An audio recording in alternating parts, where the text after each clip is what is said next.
சிருஷ்டி ஒளி சொந்தங்கள் அனைவருக்கும் அன்பான வணக்கங்கள். இந்த தீப ஒளி திருநாளன்று நம்ம இல்லங்களில் தீப ஒளி இப்படி தான் ஏற்றணும். இது எப்படிப்பட்ட தீபம்னு பாருங்க.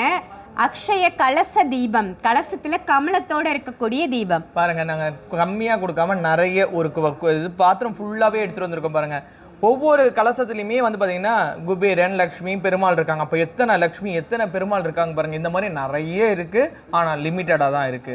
ஸோ ஒவ்வொன்றுமே பூஜை பண்ணிக்கிட்டாங்க. இப்போ கூட பார்த்தீங்கன்னா பேக்ரவுண்டில் பூஜை போயிட்டு தான் இருக்கு பாருங்க. கீழே வச்சிருக்கோம். ஸோ பூஜை முடிஞ்ச உடனே ஒன்று அப்படியே வச்சுட்டே வருவாங்க. ஸோ இந்த மாதிரி தான் நம்மளோட இடத்துல நம்ம கோவிலே பூஜை நடந்தாலும் இங்கே பூஜை வச்சுட்டு நம்ம வந்து இது பண்ணுறோம்.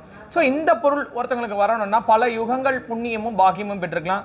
ஸோ ரொம்ப சிம்பிளாக சொல்லணும் அப்படின்னம்னா, இறைவனோட அனுகிரகத்தோட நம்ம வீட்டில் இந்த குபேரனோட அனுகிரகமும் லக்ஷ்மி தேவியோட ஆசீர்வாதமும் பெருமாளை நிரந்தரமாக வாசம் செய்யறதுக்கு இந்த தீப கலசத்தில் யார் ஒருத்தர் ஏற்றுறாங்களோ அவங்க வாழ்க்கை பல மடங்கு மாற்றத்தை பெறும். 1500 ரூபாய் மதிப்புள்ள இந்த தீபம் யாருக்கெல்லாம் வேணுமோ முறைப்படி பூஜை பண்ணி சுத்தி பண்ணி கொடுக்குறோம்.